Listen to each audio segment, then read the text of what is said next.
ඔන්න යාළුවනේ මම අද ආවා කොල්ලෝ කෙල්ලෝ පිස්සුවෙන් වගේ ඇඳුම් ගන්න තැනකට. බලමුකෝ ඇතුළට ගිහිල්ලා මොනවද තියෙන ඇඳුම් කියලා. අපි කවුරුත් දන්න හැමෝම යන ෂොප් එකකට තමයි අද මම ආවේ. ඒ තමයි ඉතින් කානේජ් එකට. මෙන්න මෙතන මේසුත් තියෙනවා. ඇත්තටම මෙයාලගේ ගොඩක් මම දැක්කේ ස්පෝර්ට් අයිටම්ස්. මේ මගේ බඩ වැඩි නිසා ජිම් එකට යන්න ඕන හින්දා ජිම් එකට අවශ්‍ය බොටම් ස්කිනි ටිකක් එම හොය හිටියේ. හොඳ වෙලාවට මම කානේජ් එකට ආවේ. කානේජ් එකට ආපු හින්දා මට හැමදේම එකම තැනින් ගන්නත් පුළුවන් වුණා. ඇත්තට මාත් මේ පළවෙනි වතාවට තමයි කානේජ් එකට ආවේ. මේකේ බලන හැම තැනම ඇඳුම්නේ. බලමුකෝ එකක් අරගෙන ඇත්තටම හොඳ ක්වොලිටි එකක් වගේ පේනවා බලපුවාම. මේ බලන්නකෝ එක වර්ගයේ ඩිසයින් වලින් ඔයාලට කැමති ඕනෑම පාටකින් ගන්නත් පුළුවන්. මේ බලන්නකෝ මෙතන තියෙන බොටම් ටික එක කලර්ස් වලින් ඔයාලට ගන්නත් පුළුවන්. මෙතන ටී-ෂර්ට් විතරක් නෙවෙයි ෂෝටුත් තියෙනවා. දැන් ඉතින් කොල්ලෝ කෙල්ලෝ ගොඩක් ඇඳුම් අදින්න බැගී වෙටනේ.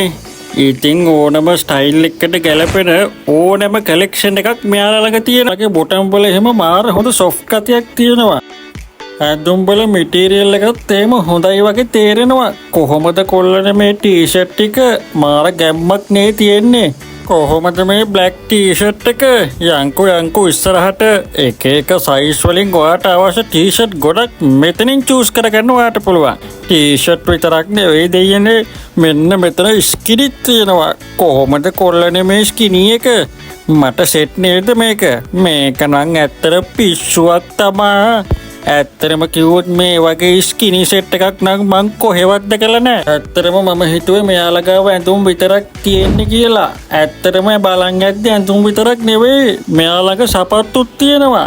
සපත්තු විතරක් නෙවෙයි මෙන්න බොලේ ඩෙනිමුත් තියෙන්නේ. ඉතින් ජිම් එකට එහෙම යන්න ඉන්නවා නම් මතක් කරලා කානේජ් එකට ඇවිල්ලා යන්න අමතක කරන්න එපා. ඇත්තටම සුපිරි ස්පෝර්ට්ස් කලෙක්ෂන් තියෙන්නේ කානේජ් එකේ තමා. ඉතින් යාළුවනේ අද මම ආවේ කොළඹ වල තියෙන කානේජ් අවුට්ලට් එකට. එහෙනම් ඔයත් ඇවිල්ලාම බලන්න.